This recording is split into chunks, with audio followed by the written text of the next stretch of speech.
नमस्कार। उदय India digital में आपका स्वागत है। मैं हूं अंशुमान आनंद। देश को फिर से एक भारी खतरे का सामना करना पड़ा है। अरुणाचल प्रदेश के तवांग में चीनी सेना ने फिर घुसपैठ की। ये घटना 9 दिसंबर की है, जो कि अब खुलासे में आई है। खबर है कि लगभग 300 से ज्यादा चीनी सैनिकों ने तवांग में भारतीय चौकी को घेर लिया, जहां पर सिर्फ 50 भारतीय सिपाही मौजूद थे। सिर्फ 50 भारतीय सूरमा। ये चीनी सैनिक अपने साथ कीलों वाले डंडे, करंट वाली गन और कई तरह के हथियार लेकर आए थे और उन्होंने भारतीय सैनिकों पर जानलेवा हमला किया। लेकिन हमारे 50 शूरवीरों ने उन 350 चीनी सैनिकों को खदेड़ दिया। ये हमारे लिए गर्व की बात है। लेकिन चीन का इतना साहस आखिर हुआ कैसे, इस पर प्रकाश डालेंगे हमारे साथ हमारे कर्नल उत्कर्ष सिंह राठौर, जो कि सिक्योरिटी एक्सपर्ट हैं और उदय इंडिया परिवार के सदस्य हैं। कर्नल साहब का बहुत बहुत स्वागत है। जी हाँ। ये इस घटना के बारे में पूरी तफसील बताइए, कैसे कैसे हुआ और क्या हुआ।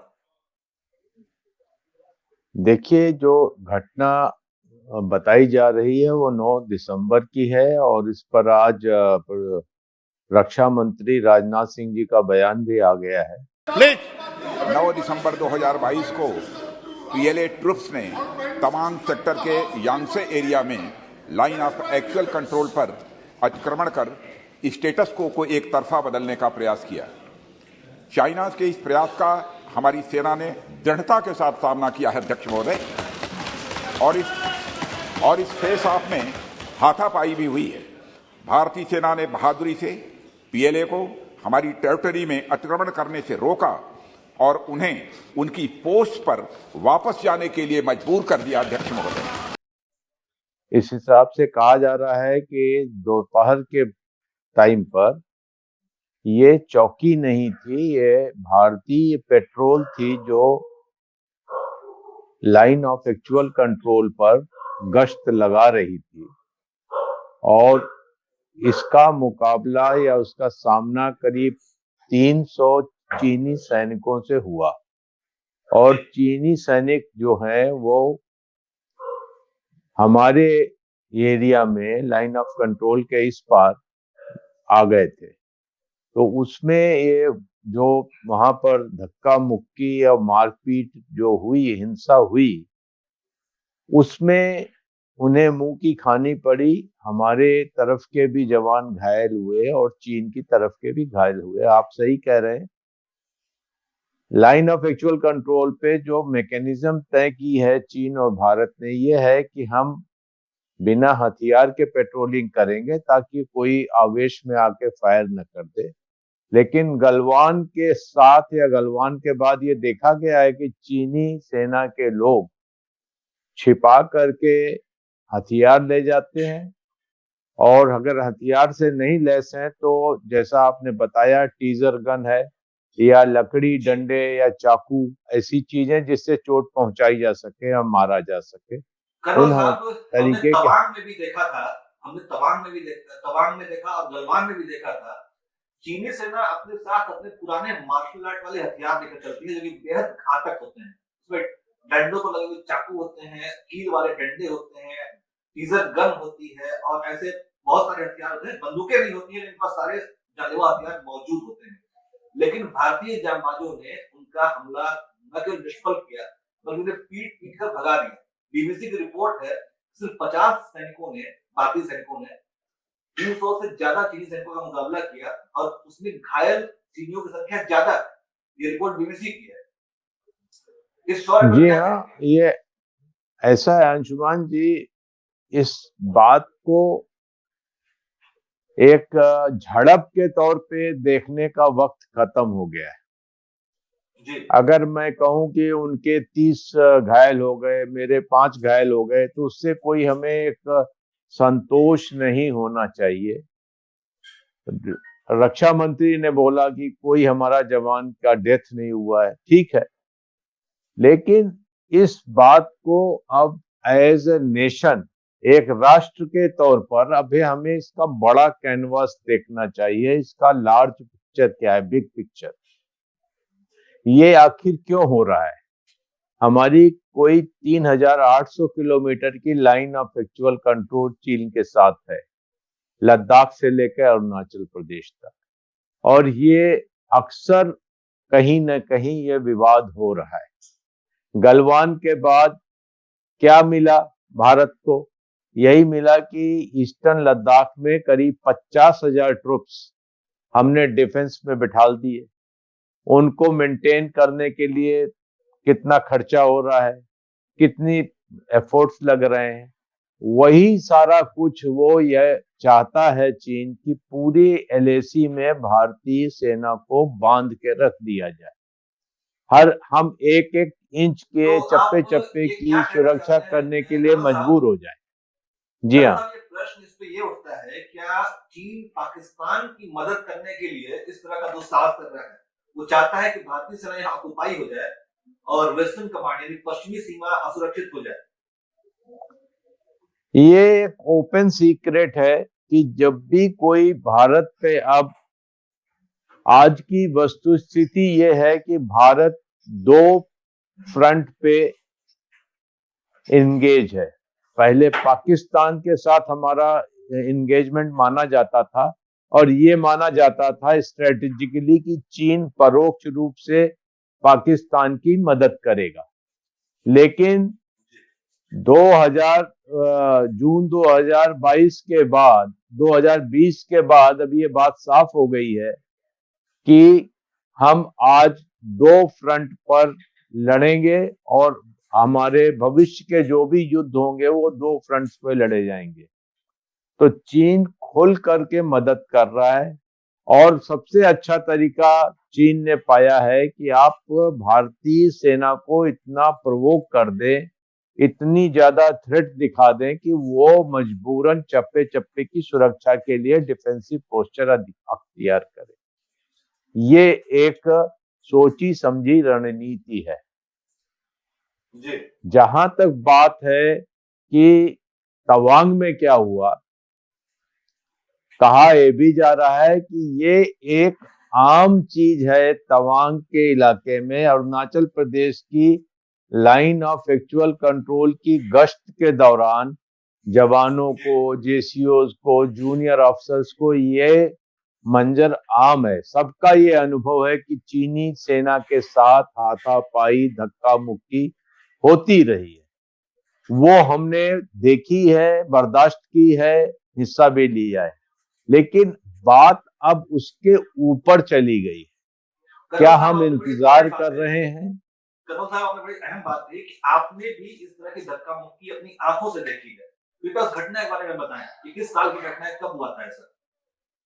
ऐसा घटना वहां बहुत होता है। ये जो चीजें हैं, जैसे हमारा खुद का अनुभव है 1986-87 का, तो ये चीजें वहां पर होती रही हैं, हमने इसको देखा है। लेकिन आज वो गलवान के बाद स्थिति बदल गई है। चीन इसको अब जो है एक डिसाइसिव मोड में लाके खड़ा करना चाहता है, एक ऐसा पॉइंट बना के खड़ा करना चाहता है जिससे कि कॉन्फ्लिक्ट को एस्केलेट किया जा सके। भारत को अब इसे स्मॉल पिक्चर किसी जगह हो गई, एक प्लेटून के साथ हो गया, किसी के साथ हो गया, वैसे देखना बंद करना चाहिए।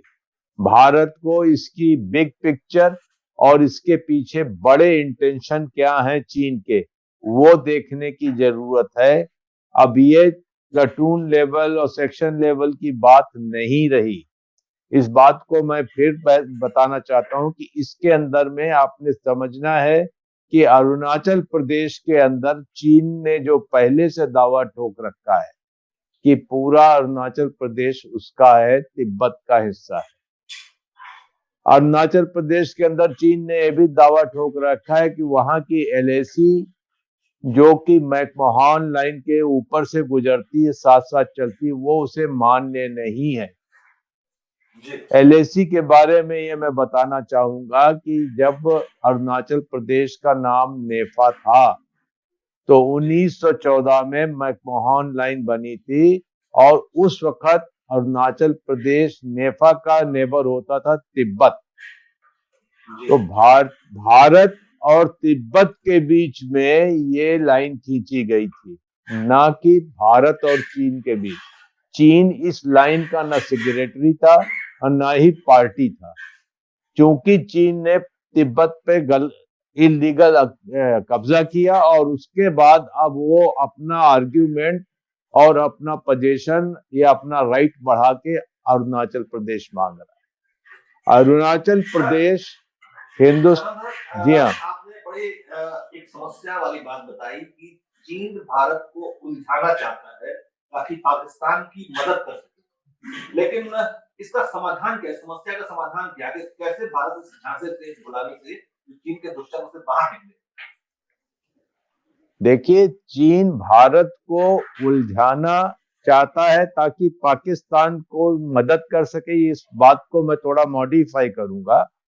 जब से शी जिनपिंग सत्ता में आए हैं और तीसरा टर्म मिला है, उन्होंने खुलेआम ये बात पीपल्स लिबरेशन आर्मी को बताई है कि सारे कॉन्फ्लिक्ट्स में हमने जीतना है, चाहे वो ताइवान हो, चाहे वो भारत हो या चाहे अन्यत्र हो। यहाँ पर ये भी चीज बताना चाहता हूँ कि चीन का सीमा विवाद 13 मुल्कों के साथ है, भारत अकेला नहीं है, क्योंकि चीन की एक्सपेशनिस्ट विस्तारवादी नीति है, वो हर जगह जमीन बढ़ाना चाहता है। तो भारत अपवाद नहीं है, अपवाद चीन है, क्योंकि हर नेबर के साथ इसका सीमा विवाद है। तो ये यहाँ पर ये चीज है कि भारत के साथ चीन परोक्ष रूप से अब नहीं लड़ना चाहता। भारत के साथ चीन बेताब है डायरेक्ट कन्फ्रंटेशन के लिए, और ये सारी चीजें जो हो रही हैं वो उसी का नतीजा है। इसमें अगर कोई कहे कि हमने यूएस के साथ एक एक्सरसाइज कर ली या हमने कुछ ऐसा बोल दिया इसलिए कर रहा, नहीं। भारत और चीन का कारोबार 73 अरब डॉलर का है। क्या चीन जैसा व्यापारी देश इस व्यापार को खोना चाहेगा? आपने सीधे संघर्ष की बात की है। देखिए, आर्थिक उस पे अगर हम बात करते हैं तो अगर उनका 73 अरब डॉलर का है तो हमारी भी मजबूरी कि हमारा बैलेंस ऑफ ट्रेड चीन के मुकाबले निगेटिव है जी। लेकिन इस चीज की वजह से हम अपनी सार्वभौमिकता तो नहीं खो सकते। मैं ये भी नहीं कह रहा हूं कि भारत आज ही चीन पे चढ़ाई कर दे, लेकिन आज इसे बड़ी पिक्चर को देखते हुए एक लॉन्ग टर्म पर्सपेक्टिव पे काम करना है।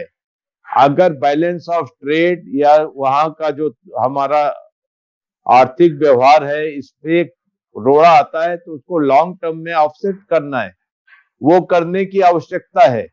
लेकिन चीन में जी जिनपिंग के रहते हुए भारत के साथ किसी भी युद्ध की संभावना बहुत प्रबल है, और ऐसी घुसपैठों को, ऐसे जो एलएसी पे आपको देखने को मिल रहे हैं क्लैश, इनको लाइटली नहीं लेना है।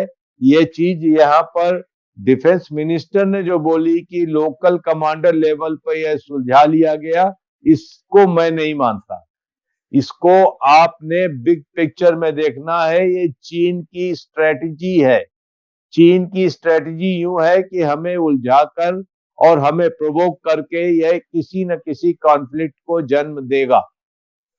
एक थ्योरी ये भी कह रही है सर कि शी जिनपिंग जो है इंटरनल कॉन्फ्लिक्ट में फंसे हुए हैं। वहां पे चीनी जनता स्वायत्तता की मांग कर रही है और अपने लिए लिबर्टी, सिविल लिबर्टी की मांग कर रही है, जिससे ध्यान हटाने के लिए और चीनी राष्ट्रवाद को भड़काने के लिए चीन किस तरह की हरकतें कर रहा है, इसमें कितना दम है?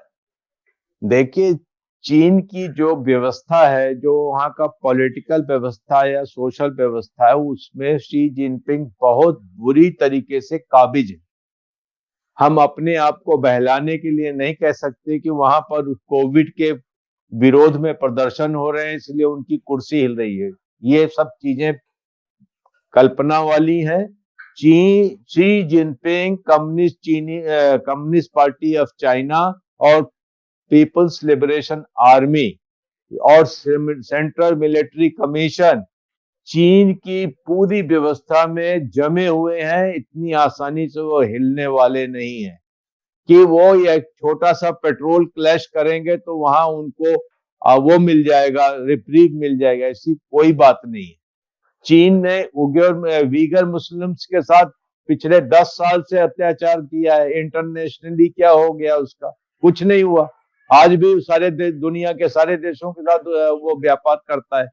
तो इंटरनली वो बहुत अच्छी तरह प्लेस हैं और लाइफ टाइम प्रेसिडेंट के लिए हैं। उनको कुछ नहीं होना है, हमें अपना रास्ता देखना है। हाँ, उनका जो ये अभी चुनाव हुआ है, उस चुनाव में दो चीजें मैं बिल्कुल साफ देख रहा हूं, स्पष्ट देख रहा हूं। एक तो ताइवान पर हमला और दूसरा भारत के साथ कोई ना कोई संघर्ष अवश्य होगा।